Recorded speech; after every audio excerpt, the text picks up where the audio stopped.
You're listening to Best Forevers, a podcast for kindred spirits, a podcast that encourages you to love more on your friends and to further consider the issues that plague friendships.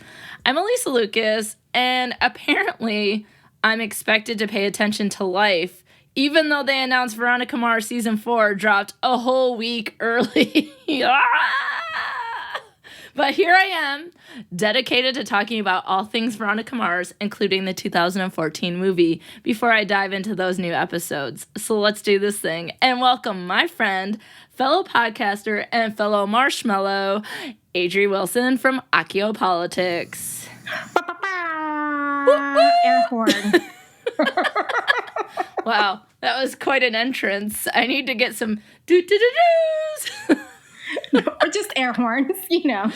Oh my God. And everyone would unsubscribe from this podcast immediately. She uses air horns.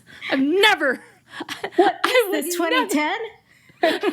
The audacity. Yes. Hello. Thank you for having me. That's Adri. Adri, you know, we're friends. She hosts Accio Politics. We manifest together on voice memos Monday through Friday most of the time. Yeah, and also of the upcoming Growing Up Millennial podcast. Oh, yes. Excuse me. I'll have you talk about your podcast in just a sec. And get into your ear holes sometime in August. Sometime soon. Yeah, and Adri and I have what we like to call big Gemini energy. Big Gemini energy, which means we're a little too much when we're together, but it's great. Do, do, do, do. We need those little things they have at the World Cup that annoys the shit out of everyone. Yeah. What are those called? Oh, I don't know. I love them. They're annoying as hell. But yes, Adri, tell us about Accio Politics and about Growing Up Millennial, your new podcast coming out sometime in August. I mean, hard date is hard to find. Okay, so Accio Politics is a podcast I've been doing for a whole 2 years already. Ooh. Oh my God. It is a Harry Potter reread podcast with political themes and undertones. So really looking at Harry Potter chapter by chapter and trying to decipher how the politics work in the Harry Potter universe. I love it. Now, Growing Up Millennial is a far more chatty podcast that I do with my husband. Accio Politics I do now with a different guest every episode, so that's fun. I've been a guest, and actually the last time I was on, we talked about Veronica Mars characters and how they would fit into Harry Potter houses. Full circle. It is. So Growing Up Millennial is a podcast about media in the 90s and early 2000s. Fun. Or as we call them, the early aughts. And so my husband is barely a millennial, as in he's between Gen X and millennial. I am fully a millennial, and I have to embrace that.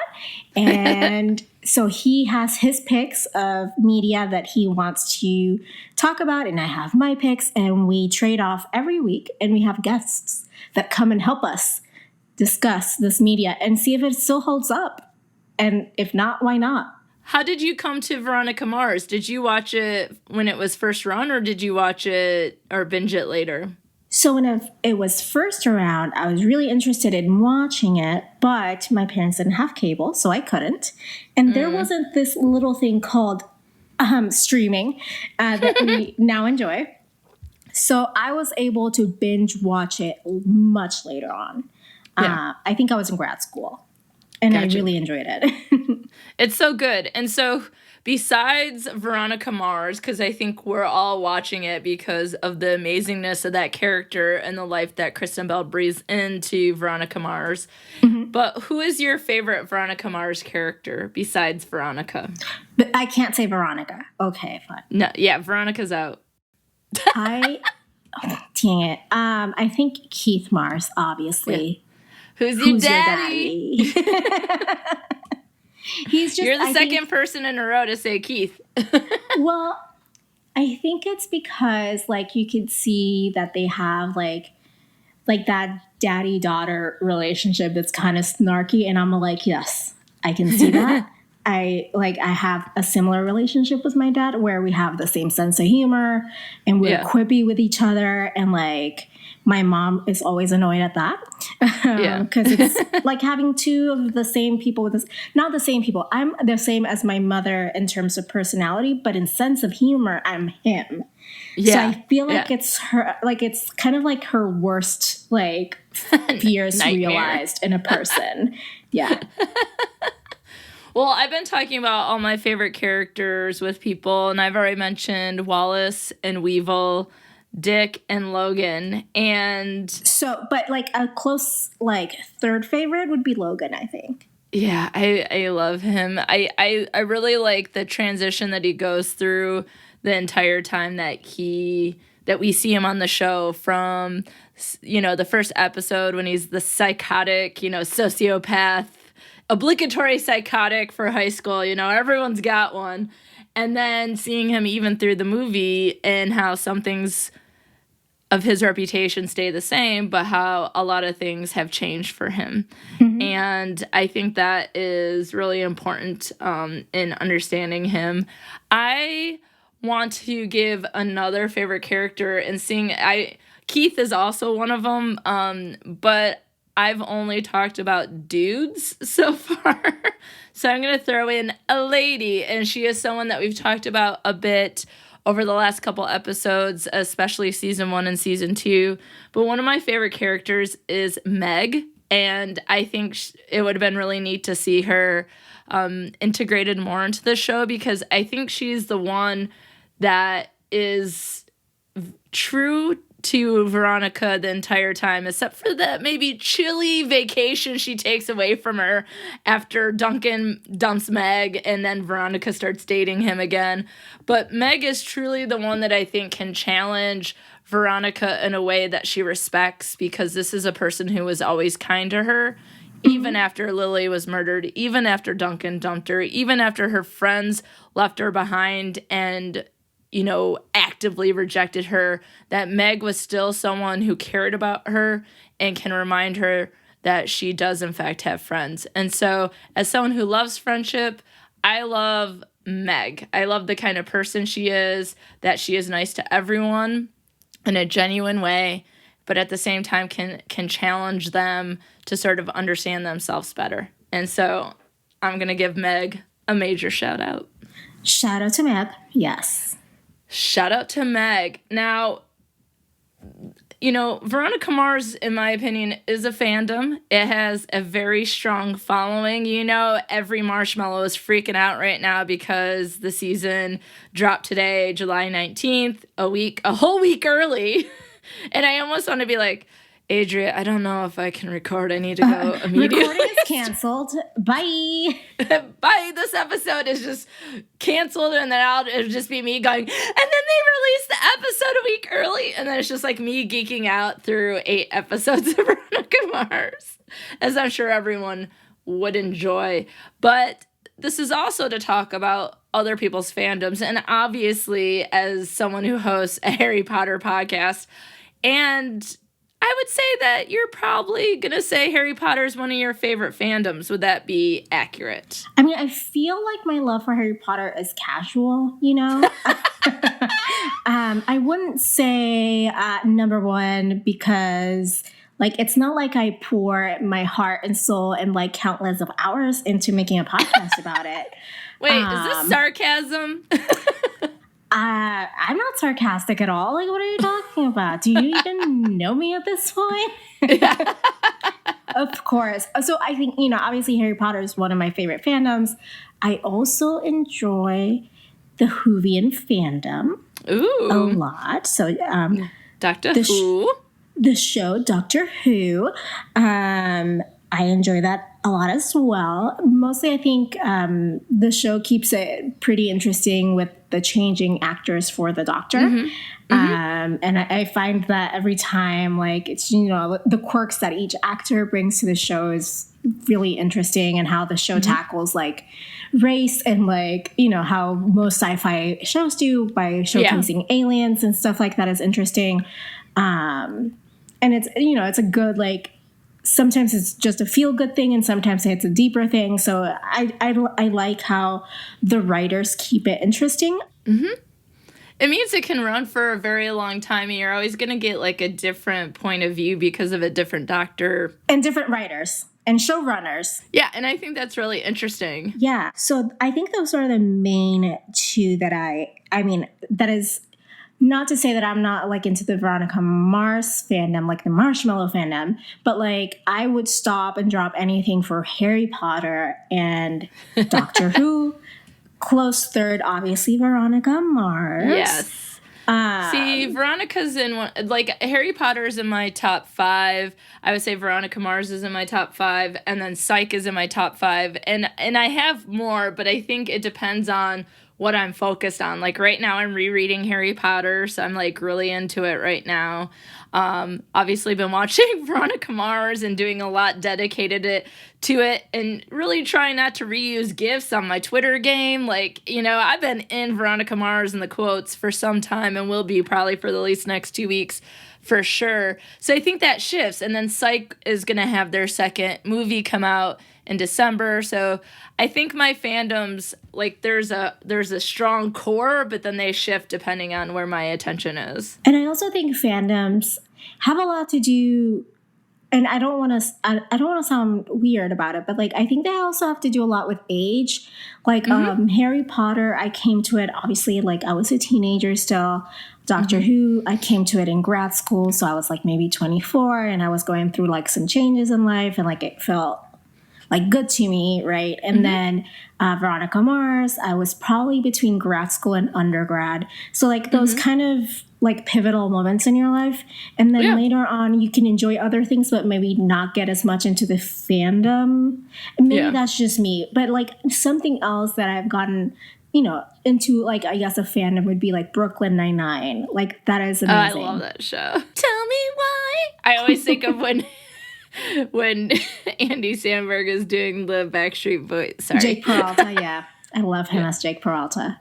Yeah, he's so good. No, I think that you can take on fandoms, but I think that there is something to be said about like these pivotal moments. Like I can remember going to watch the first Harry Potter when I was in undergrad and like how that really started for me. And I saw the first movie before I think I read the book, or I read the book right before I went to go see the movie. And then I think I read as each movie came out because I was older than the target audience for Harry Potter, right? Veronica Mars you know, I'm a little bit older than her, but it's generally the same grouping. And so I think that I found it at a pivotal point. But also, like, Game of Thrones is something that I would say that I adopted more in my adulthood. And so I do think there is something to be said about these pivotal moments. But now that we have these things where they come back, right? So Veronica Mars came back with the movie, right? And then now we have these 8 episodes. And I swear to God, if Hulu and Rob Thomas and Kristen Bell don't bring back another season and another season, I'm going to be mad because it is a strong connection to these folks, right? These characters, which we both took the BuzzFeed quiz. In which Veronica Mars character are you? Yes, and I didn't want to tell you before this moment. Yeah, she hasn't told me. Which Veronica Mars character are you, Adri? All right, but before we start with, who do you think I got? That's the better question. Is Jackie an option? No, just kidding. You know what? Like, just push the knife and twist it. Go ahead. I'm just kidding. Logan. Yes, that's who I got. What's my prize? Marshmallows? Woo, woo, woo, I'll mail you marshmallows. Just don't do it in this heat wave because who knows what happens to marshmallows when it gets over 100 degrees. What if I just like mail you like the marshmallow sauce? That works. So what did you think when you got Logan? Were you happy? At first I was like, no. And then I was like, that is such a Logan response. Like, at first I was angry about it. I was like, how dare they? They don't know my life. They don't know my choices, right? And I was like, but I am. Yeah. Logan. See, I took it twice. The first time I got, who do you think I got? You might have saw it online, but who do you think? No, I haven't seen it online. Did you get Mac?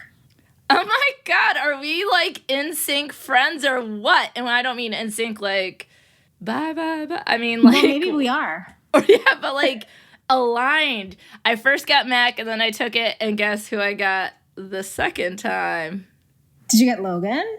No, I got Wallace, and I was so happy. Yeah. I was like, yes, I got the smart. See, this is why I guessed Logan, is because the second time I took it, I got Mac. Oh, that would be funny. I was like, are we like crossed wires? Oh my goodness. I mean, with that big Gemini energy, you never know. You never know. So then I was like, well, like a mix of Mac and Logan makes sense for me. And Mac and Wallace make sense for me because Wallace is like a good friend, and so I like his friendship qualities and his chill qualities, and I like the strength and the snark and the intelligence of Mac, and like bring those two together.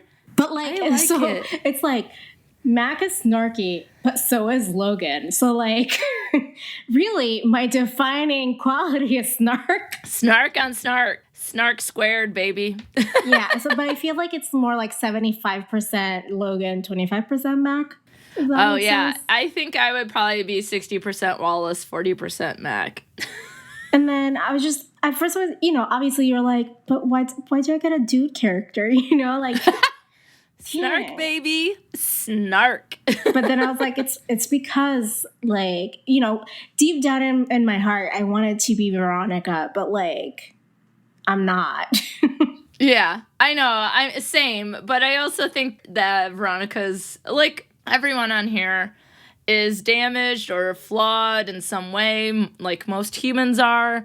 And I think that specifically for Veronica, and I think we see this continue in the movie, is that she has some difficulty with trust. She has some difficulty with change, and she is always herself with maybe a little less care for some other people sometimes. Yeah, that's true.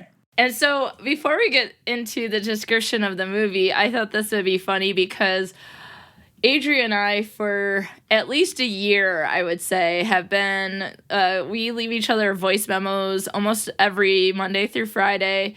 And we started out manifesting. And sometimes I think it's just like one-sided phone conversations, like leaving voicemails now at this point. But when we started doing it, I had gotten these Power Thought cards by Louise Hay that I had first got at this experience at Central Michigan called Leadership, and my facilitator Raja, they would pull these cards out at our meetings to kind of give us these power thoughts for the day or for ourselves. And so when we would do this, I would pull out a power thought card on Monday for the week. And so I thought it would be cool to pull out a power thought card today, and this one's going to be for Veronica. Okay, so it says... This is a 64 card deck, and this is the card I got. On the front it says, I am willing to change. On the back it says, I am willing to release old negative beliefs. There are only thoughts that stand in my way. My new thoughts are positive and fulfilling. And I think that is hysterical for Veronica. I think it's for the movie. And then we'll see if it applies to the new series that came out surprisingly today. And I'm holding on to this baby because I need to take pictures of it and post it online and tag Kristen Bell on Insta. Okay. So let's see if Veronica changes, shall we? In the movie, I mean, she does change from like her straight arrow New York City like law student self. She changes back. So what we're going to do now is I have picked a quote that sort of sets the mood for the movie. And then, so this comes from Veronica Mars in a voiceover, and it's actually the last line in the movie. And it says, Dad always said this town could wreck a person. It's what happens when you're playing a rigged game. I convinced myself winning meant getting out, but in what world? So you get to leave the ring and declare victory. This is where I belong, in the fight. It's who I am. I've rolled around in the mud for so long, wash me clean, and I don't recognize myself. So how about I just accept the mud and the tendency I have to find myself rolling in it? My name is Veronica, and I'm an addict. Hello, Veronica. And I think this quote is great because exactly as you're saying, Adri, is that Veronica has left Neptune and she's gone straight-laced, and then she is brought back and maybe reminded of the world that she left behind, and that, in fact, living on the East Coast in New York is a little boring, and that's not exactly what she wants in life. Yeah, and it reminded me of, like, her, like, running into the principal and he was like, well, it's been 10 years since something like this has happened, and, she sasses him back, and he's like, it's been boring these last 10 years. Yeah, I know. It's so cute. He's like, I've been bored without you, Veronica. So why is Veronica back in Neptune? I have a recap of the movie, and so let's dig into that. And at any point you want to add anything in, Adri, please do so. And then we're going to break down some of these friendships that we've known for so long. So it's been 9 years since we saw Veronica at Hearst College. She was dating Piz and potentially heading off to an internship at the FBI. In the 2014 movie, though, we meet Veronica as she applies for a position at Truman Mann Law Firm after graduating for Columbia Law. And as a reminder for folks, this movie became a realization, like it came to be because of a Kickstarter. Like fans supported this movie and they surpassed the goal within 24 hours. Like I think they doubled it or something. And so what you see is in the opening scene, though, too, that she's being interviewed for this law firm by Jamie Lee Curtis. So they don't mess around in this movie. So she's in New York City, and she's dating Piz. We're not sure if they're still dating or if they've come together in some way, but there apparently is a lot to look forward to. Hopefully a job that helps pay off those goddamn student loans. And strangely enough, meeting Piz's parents for the first time. And I'm like, have they been dating for 9 years? Because if they've been dating for 9 years and she has yet to meet the parents, that to me is a very large red flag. No. He explains it. They've been dating. They dated a few months in college, and then the last year. So just a year. Okay, I missed that part of my rewatch, and so I was like, Piz, buddy, we need to have a chit chat. It's a very small line. I was about to be like, Piz, can I sit you down because I want to tell you something. This isn't going to work out. A little spoiler alert. But even then, like, the red flag really was that she made such little time for him. Yeah, and she blamed it on law school. And maybe that's the part I heard, and I missed the part about him saying they've been dating the last year. Okay, good. Clarifies it. But so they're together, and then her phone rings, and it's Logan, the bad boy with the heart of gold, Eccles. And he says, I need your help, Veronica. And she responds with, I don't really do that anymore. Now, it is clear that they have not talked in 9 years, and that makes my Logan loving heart hurt. But it's okay, because she's going to get sucked back in, and that is because Bonnie DeVille, pop star, Logan's girlfriend, and former Neptune student Carrie Bishop, was found dead in her bathtub, and Logan is suspected of her murder. So her pop star name is Bonnie DeVille. We might remember her from the TV show. She was played by Leighton Meester from Gossip Girl, and she was unable to do the movie, so she was played by another actress in the movie, but that's the character from the original series. So Veronica heads back to Neptune to see her father and to help Logan weed through lawyers, and she's back into the life she left behind, including investigations, her friends, Logan, her frenemies, her enemies, and luckily a conveniently scheduled Neptune High School reunion. Perfect timing, because if you know Veronica, you know gosh darn well that she does not want to go to any high school reunion, let alone hers.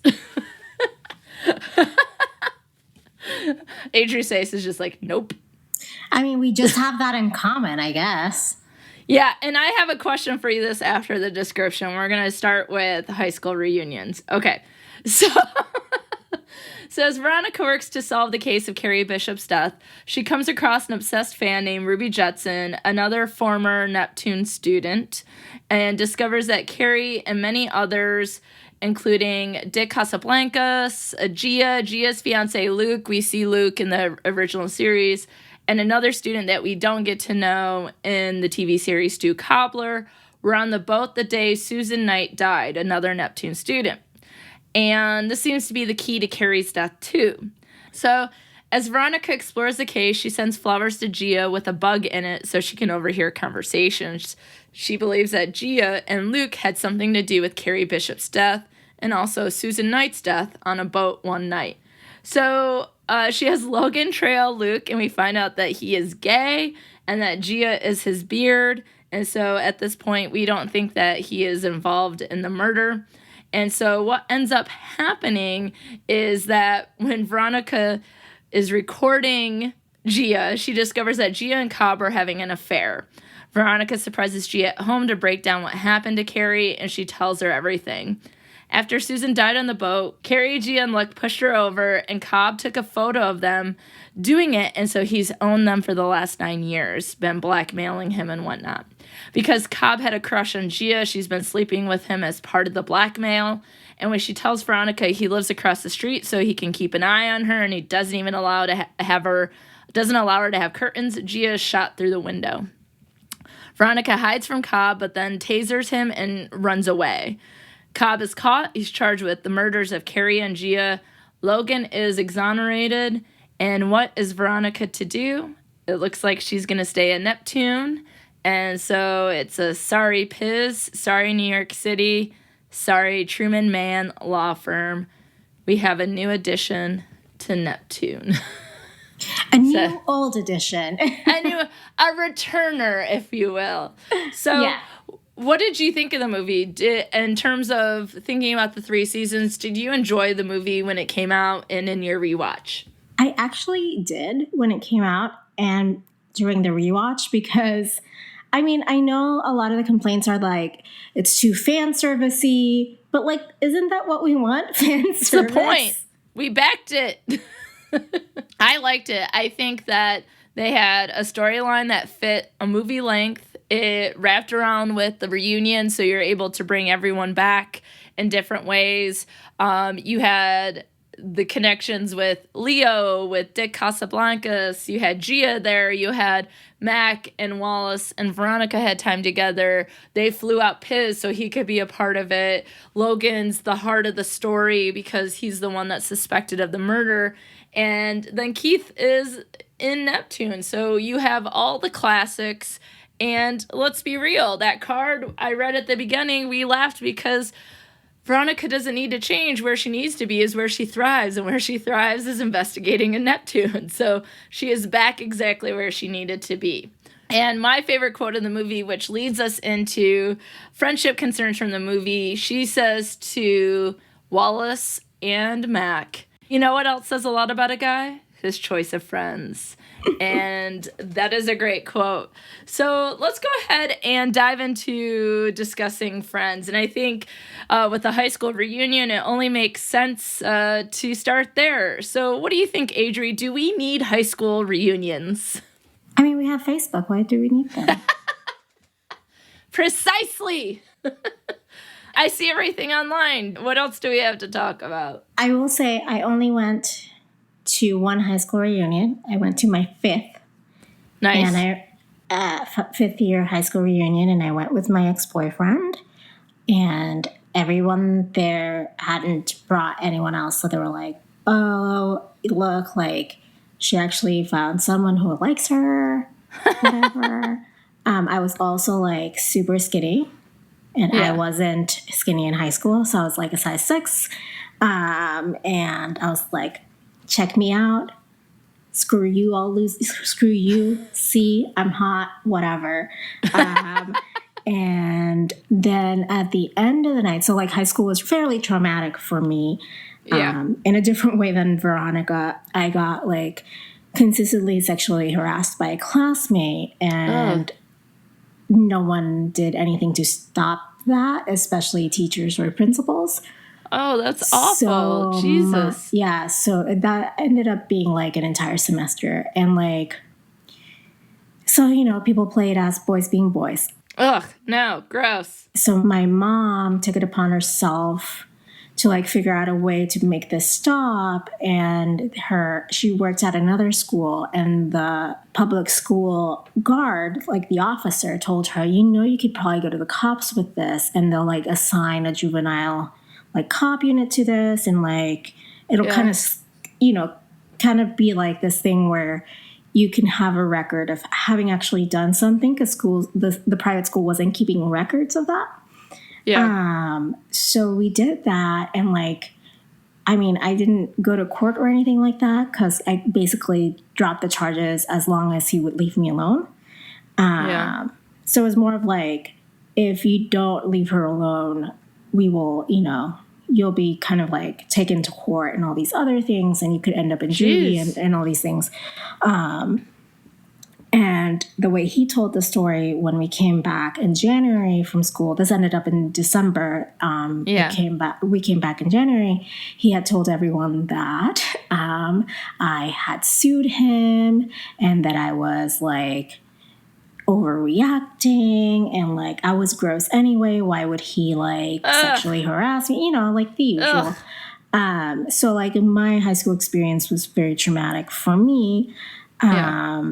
And I always thought that my friends had my back. And turns out at that 5-year reunion, who I considered one of my best high school friends, told me at the end of the night, like nearing the end of the night, it's like, wasn't it like so extra what your mom, like she didn't say extra, but this is like, I'm trying to keep it in the slang of today's youth. Wasn't it extra that wasn't your mom being so extra when she like took it to the cops, and like it was such a huge overreaction? Like I don't see what that big deal was. And I'm still thinking like I carry like the scars from that moment. Like even like, 5 years after high school, I'm still carrying all these scars, and like I would still flinch if someone touched me and I didn't see them.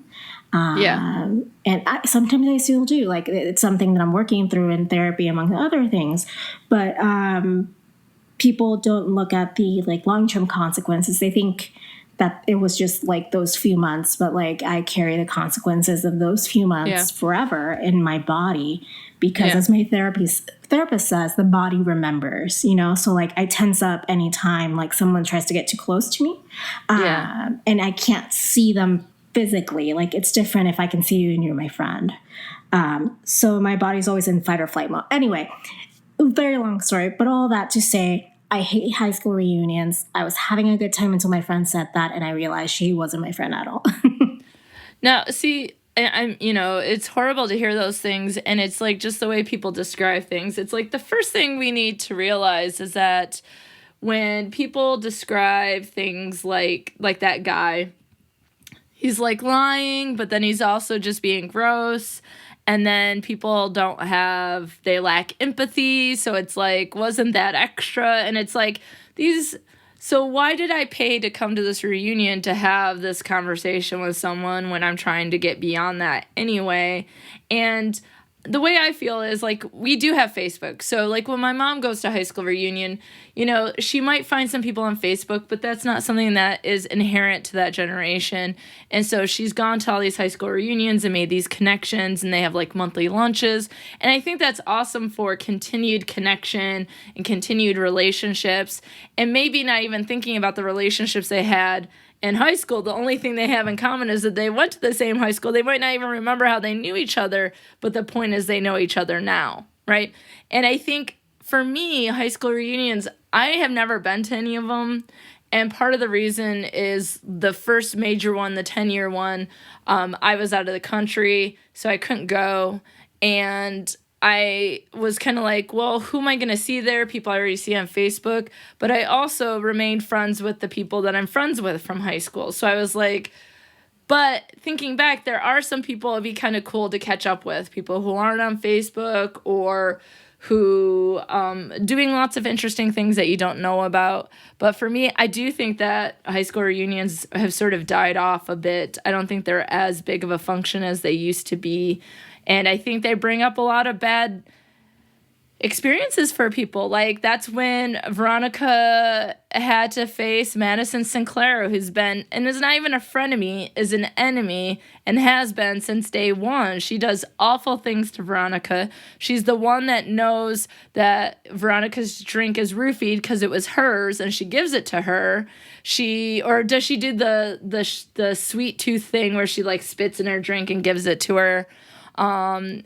She sleeps with Logan. Like, there's all these things where it's like, why do I want to interact with you? And then on top of that, they have a scuffle, so to speak, at the reunion, and Madison, to get back at Veronica, plays the sex tape from season 3 so her entire high school can see it. And I'm like, why are we doing this? Like, that sort of bullshit should be left in the past. Like, can we move beyond it, right? We don't need to have this at high school reunions. And so at the end, when they scuffle again, Veronica actually punches Madison in the face. And you kind of go, not that I condone violence, but perhaps someone might have earned that one playing someone's sex tape.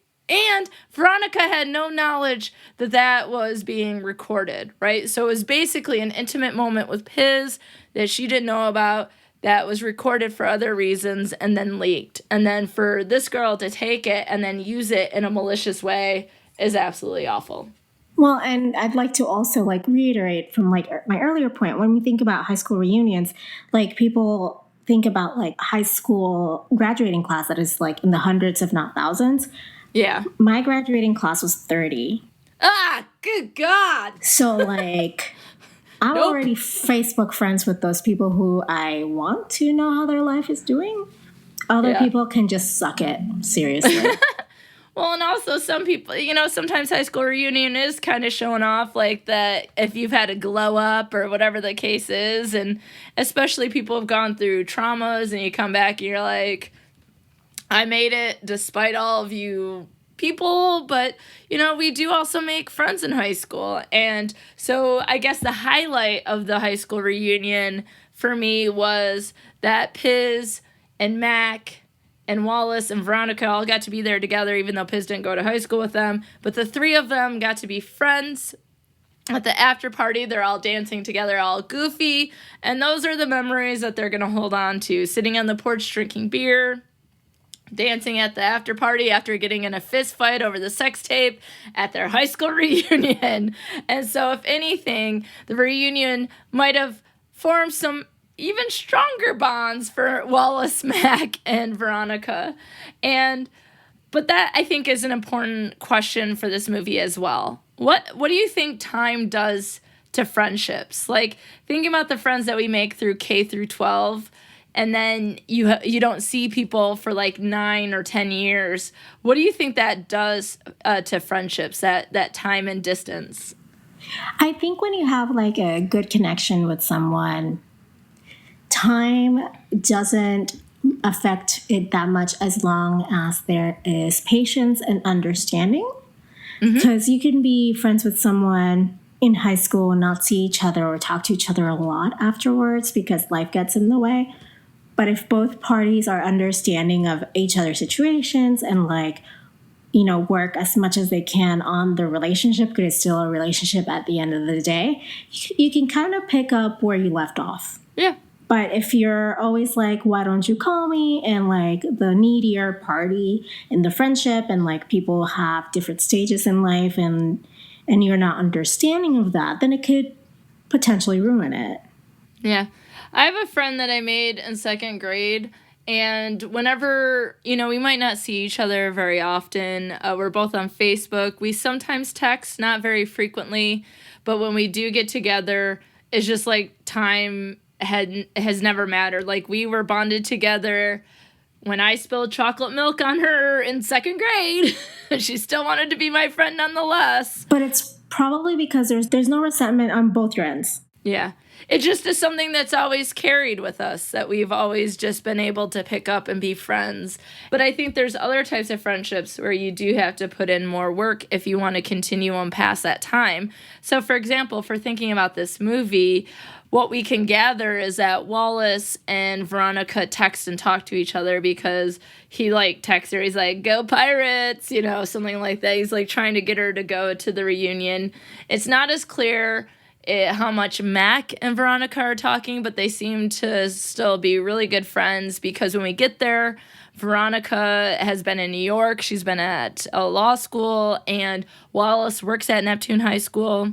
Back to getting her those permanent files she needs, and Mac is working at Kane Software, and so it appears that Mac and Wallace get together frequently because they live closer together, because he knows about her job, whereas she has to reveal to Veronica and to Keith Mars that she now works for Kane Software, where this whole story starts when Lily Kane is murdered, and Keith has suggested that the father has killed his daughter. So I think that when we are in close proximity, that we have a much easier time perhaps being able to do things, but I think we can take it for granted and then forget. But when we're at a distance, that we might try harder, like, oh, let's make a time to chat, let's make a time to have FaceTime, let's make a time to do all these things. And you might not see each other as often, but that distance, you don't have the face-to-face time, but the distance might make you maintain the relationship in different ways. So for me, I don't think there's any issue between Veronica, Wallace, and Mac.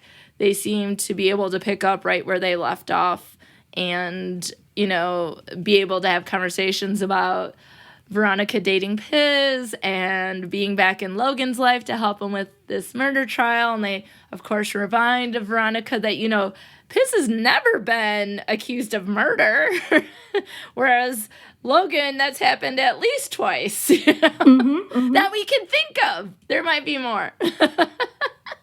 But I do think that it can be hard to maintain, especially earlier relationships, kindergarten, 5th grade. I think it might be easier to maintain high school or college-ranged friendships because you might know more of who you are, whereas you might not feel like you have anything as much in common with people that you hung out in 5th grade, for example.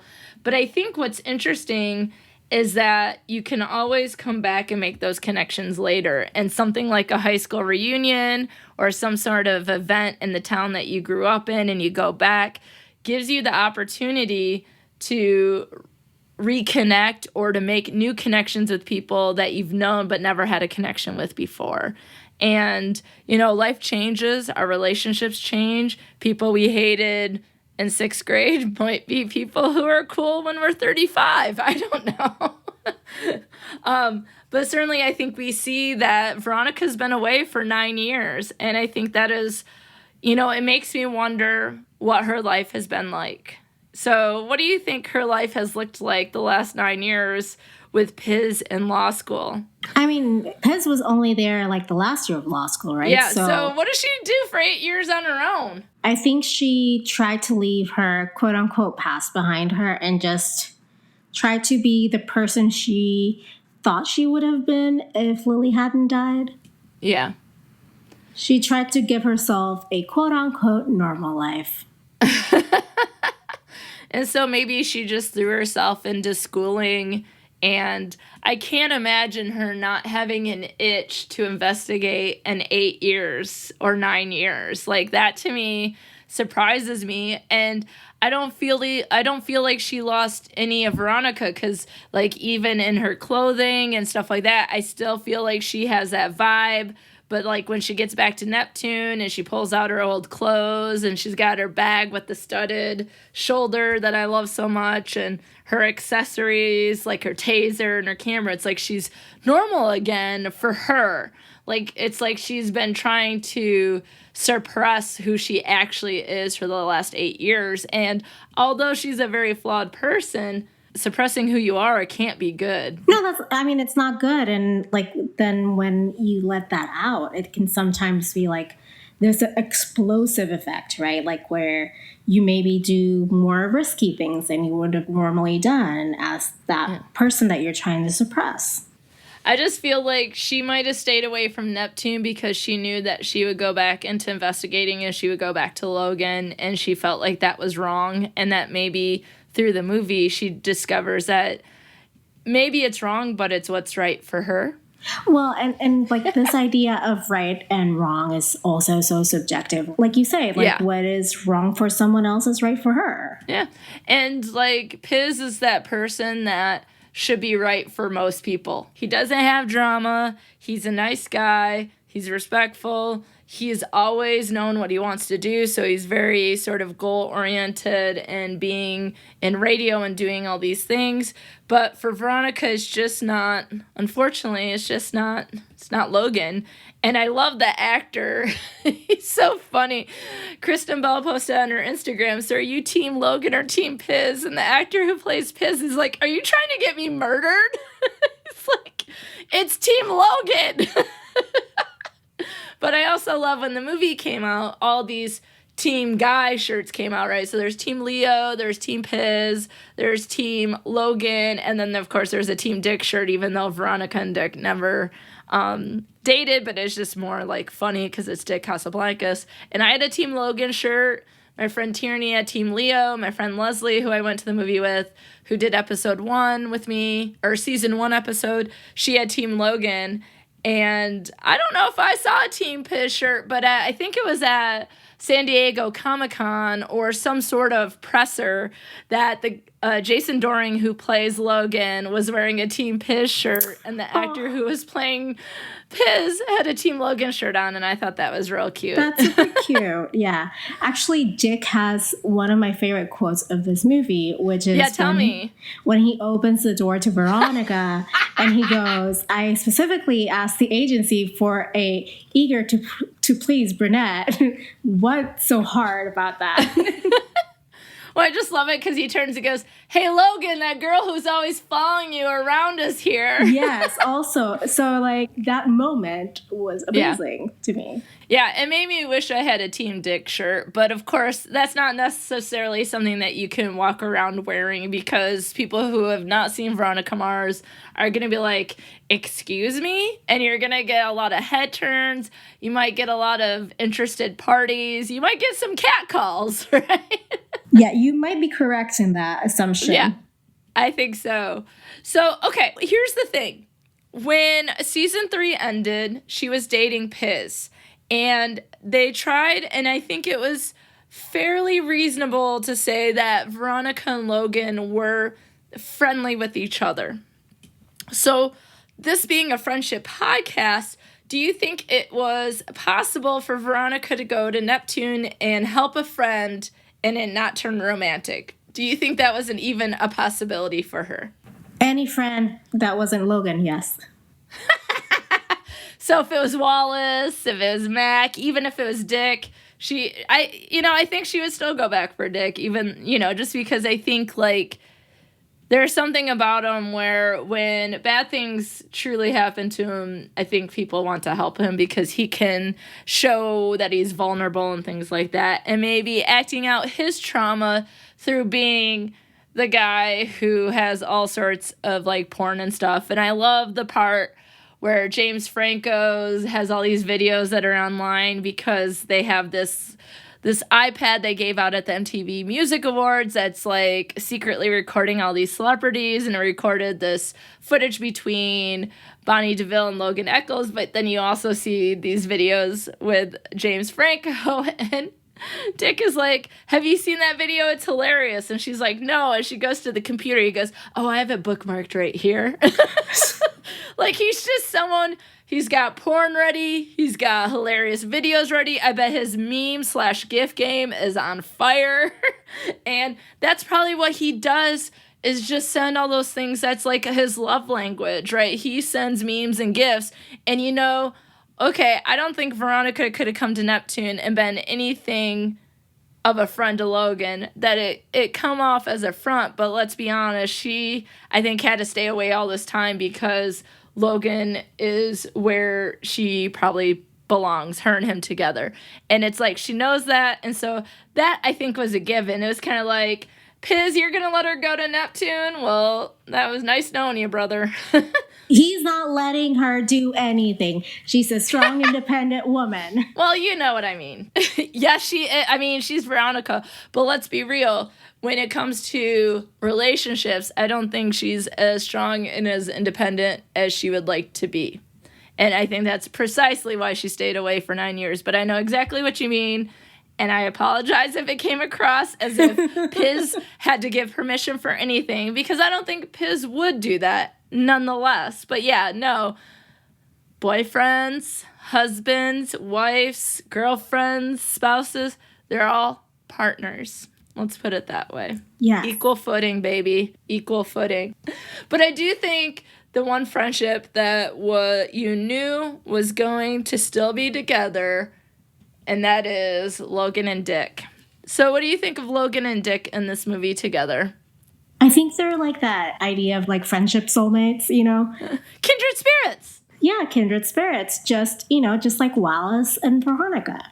Yeah, Wallace and Veronica are kindred spirits, and that's exactly why their friendship just doesn't miss a beat. And I don't think Logan and Dick's ever do too. And I think one of the things, though, is that there's like this theory about friendships and gender.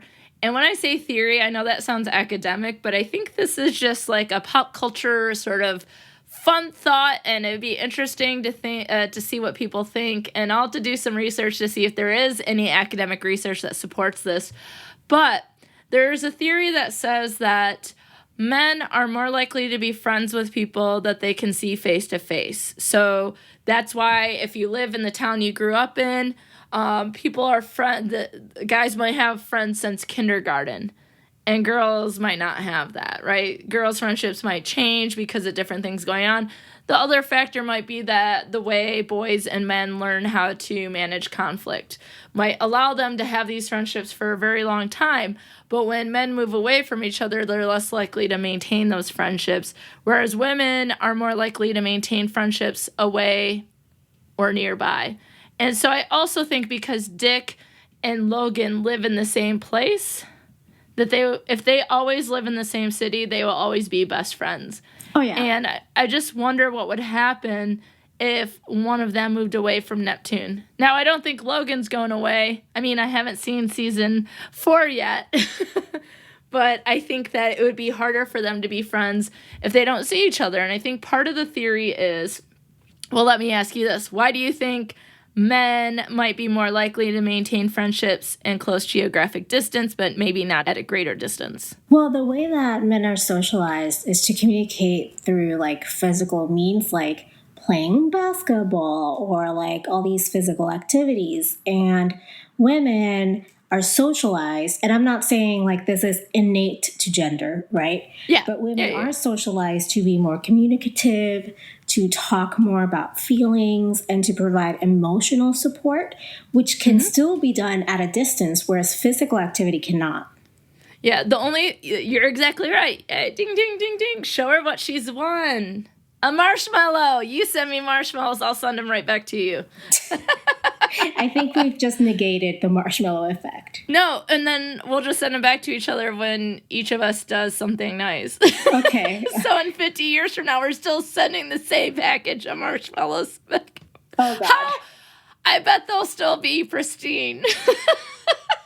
Like a McDonald's hamburger. No, definitely the sauce, which probably has much more preservatives than the actual marshmallows. Yeah, true. But that's exactly right. Like, men are more likely to do things together, whereas women are more likely to talk through things together. And talking can happen on the phone, text message, email, Facebook, Twitter, Insta, Snap, yada, yada, yada. Whereas men, playing basketball, you have to be together there to do it. Right? But playing video games, you can do that online. So that might actually change this theory a bit, as well as I was just saying, like, Dick is probably got a fire gift / meme game, and that's probably something that he could use if he moved away from Logan to maintain that friendship. So. I see Dick just sending Logan random porn videos. But, I guess if it were, I mean, is there any other way for Logan to know that Dick loves him? I don't think so, man. Dick Casablanca has a lot of problems, don't get me wrong, but Ryan Hansen plays him there's such an endearing quality. I know. It's hard to be like, this guy and his porn, right? It's just... Also, and his weed, like, he's like, don't touch the brownies.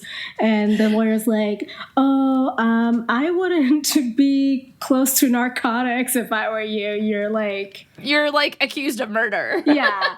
And Dick is like, well, they're like prescribed for my chronic depression. You can't tell, can you? Well, and then he starts eating. He goes, I feel my self-worth coming back already. Yeah, and it's great. I'm like, oh, Dick. Yeah, there's a lot of inappropriate things about Dick, but Ryan Hansen, bless your heart, you so brought heart to this character who's just such a douchebag.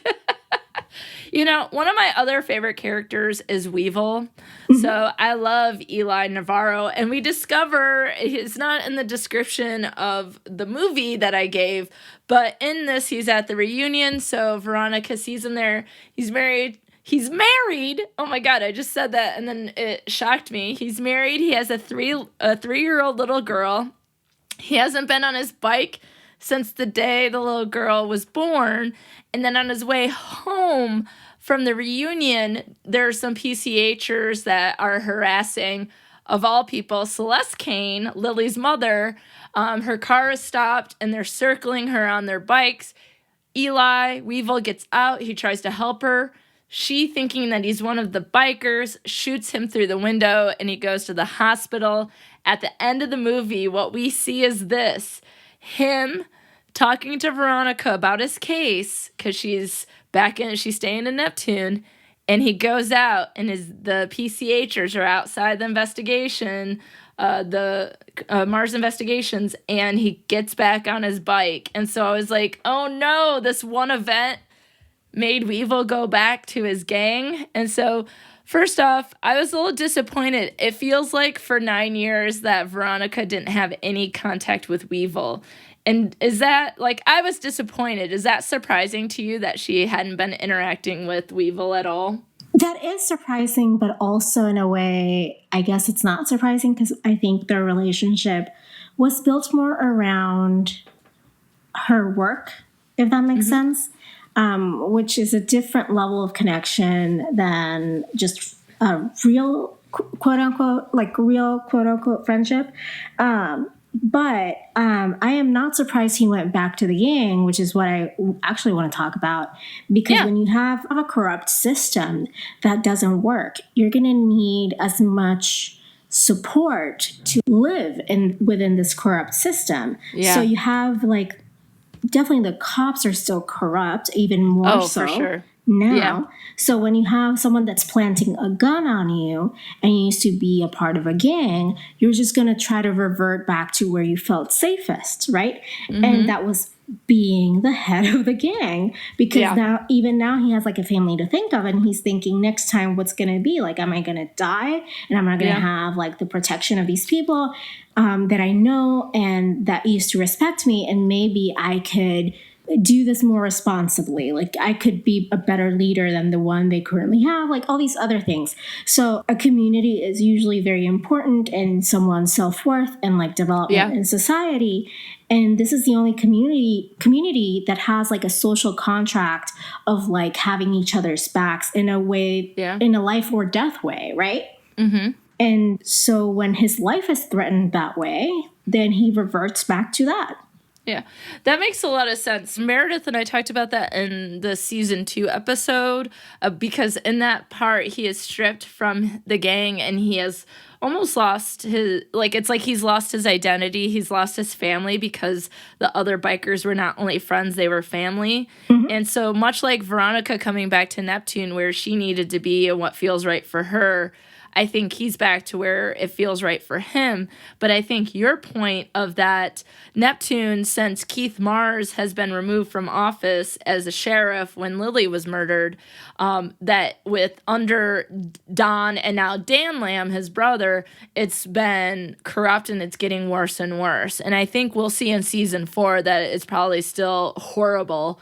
And that one of the things that you do when the system is corrupt, or when your ability to live your life freely, or whatever the case might be, is where people are going to rise up. And the way that you can do that is going back to where you know you can make a difference, and that might be at the head of the PCHers. And so he's back with his family.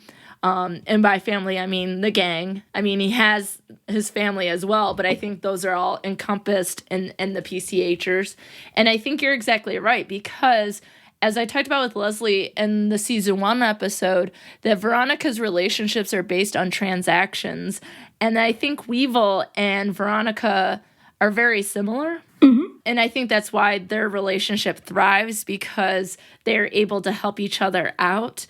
And you see that in season 1, you see that in season 2, you see that in season 3, and you see it in the movie. That she is doing what she can as a smaller point, because it is like a 2-hour movie, to a smaller point, trying to help him. And I'm hoping, I have no idea if he's in season 4, but I sure as hell hope he is, because he is one of my favorite characters. And I love their friendship because in some ways it feels unexpected, but when you understand each of them individually, I think you understand their connection. And I think that they know what it feels like not to be 09ers. I feel like they know what it's like not to trust other people. I think they know, and maybe not to the same degree, because he's been falsely accused numerous times. He's also done things that he's probably been accused of. And I was reminded of that by my friend Maya in the last episode, because I was all like, and then Weevil. She's like, you know, Weevil did do that. And I was like, whatever. Okay, fine, he did it. But I sure hope he's in season 4, because I would like to see him and Veronica's friendship continue. But this is a spoiler-free episode, not because we want it to be, but because we haven't watched season 4 because yet. I was committed to honoring the time that Adri and I scheduled to record the movie episode of Best Forevers. But as soon as we're done, I'm like, bah, bah, bah. That's me making noise, going down to my television, turning on Hulu, and making magic happen. We used to be friends a long time ago. That's me dancing. The last friendship I wanted to talk about, and I think this is interesting because I don't think we see Keith Mars have a lot of friends throughout this entire series. Correct. I think Veronica and him have a great relationship. And I think at a certain point, I think that parents and children can have healthy friendships. Sometimes I think, depending on the age of the kid, it might be unhealthy. But I do think that parents and children can be friends. And so I think that's really important. I think that's helpful to Keith and Veronica's relationship. However, I also think that Keith should have his own friends. And I think that's what's sorely missed from the series, is that you don't really see Keith interact with anyone. And I think in season 4, you get an inkling that he is friends with Deputy Sachs. In season 4 or in the movie? Well, I think they probably had a friendship in the series, but I think you see it more in the movie. Okay. But I do love when Deputy Sachs comes, because he's been in all the seasons, right? And he's in the movie. And when he comes in and he sees Veronica, and she's like, my kudos favorite. To you for keeping that stash until it came back in style. Because he always had that mustache. Yeah. And he was, sick burn on what appears to be a very nice gentleman. Well, and he also says, calls her very resourceful young girl, right? And then he goes, oh, woman. Yeah. So cute. Because he hasn't seen her in 9 years. So it's like, it's crazy to think that she was a girl the last time he saw him, and she was still laying down sick burns on Don Lambs and making him look stupid. So, which I bet Deputy Sachs enjoyed. But I do think him and Keith, because they worked together, Keith was the sheriff, that they probably did have a good working relationship. But what you see in this movie is that Keith is a PI, and that Sax is meeting with him outside of work and talking to him about the case. Mm-hmm. And then what happens is someone related to the case that they're talking about comes and they're meeting in their car and they're like, we should probably go. They leave and they get hit by a truck, and it's right outside the Mars house, and Logan is picking up Veronica, so he's able to run over. And then the truck comes back to hit the car again, and Logan is able to get Keith Mars out of the car, but not Deputy Sax. And unfortunately, Deputy Sax arrives at the hospital dead on arrival, whereas Keith Mars survives with some serious surgery, and then I think it's an injury that will last and we'll see in season 4. But I think that is just an inkling. It's just like a taste, just a little scotch of friendship. And it just made me go, I wish we saw more of Sax and Keith Mars interacting, because I think it could have been integrated into the storyline very well, because Veronica could have probably used that relationship to her advantage, but in a way that would have created some interesting waves with her father. And so that's what I miss out on. What do you think about Keith and his friendships? I thought what was most interesting about that friendship, other than, and I'll get back to Keith and his other friendships or perceived friendships, is that they had like this heart-to-heart that you very rarely see in men, where he's like sitting down and saying like, I watched this video about like Nazi like soldiers and realizing that they were the bad guys, and like I'm like realizing that I'm the bad guy now, and like he, Keith is telling him like, you wouldn't be the bad guy, you would be the bad guy only if you weren't here telling me this, like, or having this thought, or like all these things. So it's kind of like a vulnerable moment that gets heightened by the fact that it is quite vulnerable to be like sitting there in a car, because then we see the truck like speeding and kind of hitting them.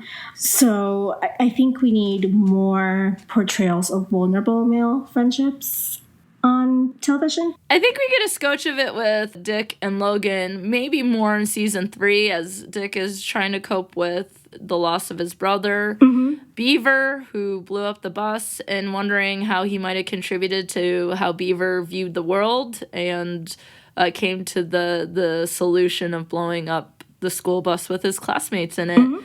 And so, but I agree. And I do think that you see some other work-related friendships, which is maybe why Veronica has so many friendships that are transaction-based, because so does Keith.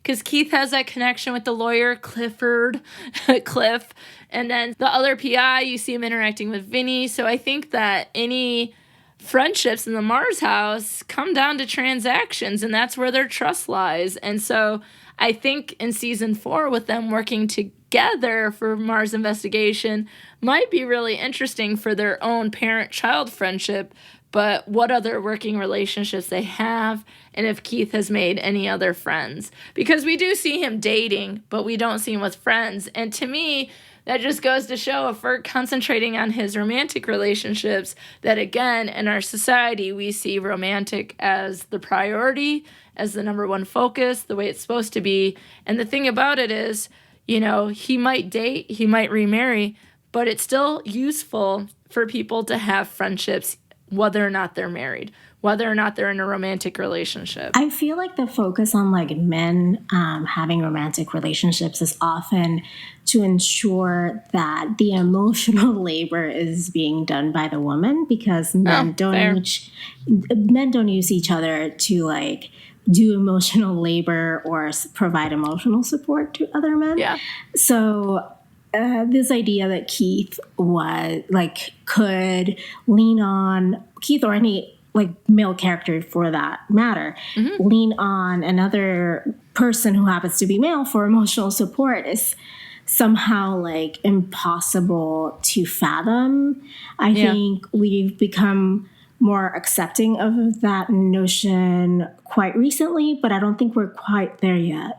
Yeah, I mean, I think it's getting better in that sense. When I'm in my classes and I talk about male friendship in my gender class or my relationship classes, one of the things that I do is I do start with the differences. I don't feel too strongly about gender differences unless there's a lot of research to back it up, because I think we're more similar than we are different. And I don't want to set it up as like men and women are so different. They're from different planets. Well, we're just socialized different. It's not that we're different. It's the social aspect of that. Yeah, and it's like, I don't want people to think that it's like, well, that's just how men are. No. It's like, well, it might be how this man was socialized, but not all men like sports. Not all men are afraid to show their feelings. Not all women are interested in, providing emotional support. Not all women are into, so that's sort of where I stand. But when I go in, I do go and I start from the beginning and say, like, male friendships are considered to be side by side, and female friendships are considered to be face to face. And then I do a slideshow of each type of relationship. So I start with women, and I have like this little spiel I do as I reveal each one, like, from Friends, Rachel, Monica, and Phoebe. I have the Girlfriends TV show. I have Grey's Anatomy. I show all these things, right? And it's probably 10 to 20 slides. The men's, I think, is up to 70 slides of all the different ways that we are starting to see male friendship, even down to, say, President Obama and Joe Biden, like their friendship. And so it's from Fast and the Furious to Big Bang Theory to, Veronica Mars. There's so many examples of male friendships. I just wish that friendship would be more central, but when we do have friendships, I do think we see more of it. I think we need to see more of the vulnerable part. And I was watching the Bravo TV show Southern Charm, but it was the New Orleans season. And I had never seen the New Orleans show before. And when I was watching, were men getting together just to talk about what was going on in their life and their relationships. And I was like, I got right on Best Forever's Twitter, and I was like, and then Southern Charm retweeted it, and it was retweeted by a whole bunch of people, and I was like, yes, see, this is important. This is something that people notice, or if they don't, it's because we don't have enough of it. But I was really impressed with it, and I was like, I'd rather watch the men on Southern Charm. I want to see how they do friendship. Show me more. Southern Charm New Orleans is one of my favorite things. It's season. Great.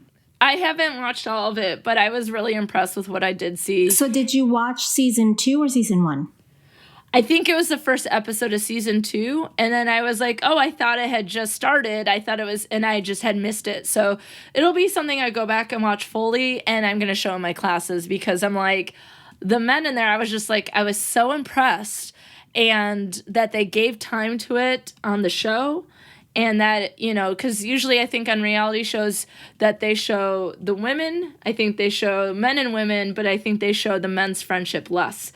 And so I was just really pleased. And so, I guess we'll find out what we'll see in season 4 of Veronica Mars, if we see more of Logan and Dick, if we see friendships with Keith, if we see if Wallace has any other friendships in Neptune. And so I can't wait. So maybe we should wrap this baby up so we can go watch season 4. Okay, so 2 questions before we end. One, what do you think we learn about friendships from watching the Veronica Mars movie? I think it boils down to what I was talking about earlier, where time doesn't matter as long as you both have an understanding that time is kind of immaterial at that point, because then you could pick up where you left off and kind of fill in the blanks with each other. But it won't work if, like, let's say Mac was just resentful to Veronica for, like, living her own life. Yeah. It wouldn't have worked. So you have to have understanding. Yeah, I think that's an excellent point. I think especially for those of you listening who have you're either at a point in life where you've experienced a lot of change or you're about to. And one of the things that you'll experience through change is a change to friendships, and that time and distance will play a role. It will play a bigger role if you allow it, and it doesn't necessarily need to play that bigger role if you're ready for it. And so I think that although we don't see it here, I would just say as a piece of advice, as people leave, like Veronica left Neptune for 9 years, right? She left to go to college, go to Columbia Law, etc. That if she wanted to maintain her friendships with Wallace and with Mac and Weevil in this, I feel like I have to say that that she should have probably had a conversation with them so they can figure out how to maintain it, because some relationships won't last unless you put some work into it. And some of those relationships are really important. And then some things you might realize that there are some people that you won't be able to maintain friendships if you're not in the same place, like with Weevil, for example. I think him and Veronica are very sort of focused on maybe non-social aspects and maybe more on favor aspects. Yeah, of course. And so I also think that, you just have to know that if you're going to be at that distance or there's time that goes by, the key is always, and I say this a lot in the podcast, relationship maintenance is really important. And even if it's Dick sending his fire memes or his pornography to Logan, that is one way in which to maintain that friendship. And so I think we can all be creative in the ways that we maintain our friendships. So what are you most looking forward to happening, or what are you most excited to seeing in season 4? And my notes say, which comes out, it would have come out the day that this is released, but psych, it's already out. So what are you looking forward to in watching this immediately? I think what I'm most looking forward to is seeing how Veronica navigates being a PI as an adult versus how she used to navigate it being like a teenager and a college student. Yep. Because, being caught by the police has more real world consequences for her as an adult than it did when she was a teenager, when her records would have been sealed and expunged and all this other stuff. I'm also looking forward to all these relationships that she's built along the way and how they interact on this adult level, and how, I don't know, how everyone has changed and how everyone has not. Well, yeah, because they're past their 10-year reunion. There might be people who are married. There might be people like Weevil who have children. Oh gosh, what happens? Is Leo still single? Girl! Maybe everyone's all concerned about Team Piz, and maybe my friend Tierney was right that it was Team Leo all along. I don't know. But I do think you're exactly right. What is Veronica going to be like as an adult? At this point, Lily has been dead longer than she was alive. And what is that going to look like for her and how she lives her life now? And I'm assuming she's probably in her early 30s at this point on the show, right? Because their 10-year reunion, she would have been 28, and that was 5 years ago. So she's about 33, 34. And so what is that going to look like? And I'm really interested in seeing what her relationship with her father is like, because in the movie, we don't get any resolution to the fact that he made a huge mistake, or he made the choice to get rid of the evidence that would have got Veronica in trouble when she broke into the Kane mansion in the series finale of season 3. And so it'll be interesting to see if that plays a role at all. Does he hold any resentment there because he went and made this decision because she thinks she can do everything on her own and not need anyone's help? And as I said to Maya, you always pick up the phone when Keith Mars is calling you. And as always, Meg has been dead longer than she was alive at this point as well. And hopefully Veronica is still listening to Meg and knowing that she has friends and that she uses them. So I can't wait, and we got to wrap this up because Mama's got to go watch some Veronica Mars. So I'm going to have to wait because I have my nieces and nephew here. Oh, fun. Eventually, I will get to watch Veronica Mars. Oh, sorry, girl. I'm going to Veronica Mars. I'm going to grab my cats, and we're going to go downstairs, and we're going to watch some Veronica Mars. Well, just text me, it's great. You don't have to, spoil it. Yeah, no, I won't spoil anything. I'll just be like, ooh, Team Leo. Ooh, Team Logan. But yeah, so we're getting to the end of our Marshmallow Month, all the things dedicated to Veronica Mars, but I will still be doing bonus episodes for each of the episodes that are already out. But in the next week or so, you'll start to see some bonus episodes with some of my other friends that also love Veronica Mars just as much as I am. So stay tuned for that. And if this has been a month full of what is Veronica Mars, then your regularly scheduled Best Forevers will be back on TV or back on your podcatcher next week. So until next time, friends, don't let time or distance hurt your friendships, because without our friends, who would we be? Thanks for listening to Best Forevers. If you like what you hear, be sure to subscribe, rate, review, and of course, share with a friend. Please be sure to follow Best Forevers on Facebook, Twitter, and Instagram at Best Forevers Pod, and I'm at Dr. Alysa Lucas on Twitter. You can always find the podcast webpage for more information at bestforeverspod.com, and share your stories of friendship by emailing me at bestforeverspod@gmail.com. And if you'd like to support the movement to love on our friends more, check out the podcast on patreon.com/bestforeverspod. Now, friends, check out this recommended podcast that you must get in your ear holes immediately.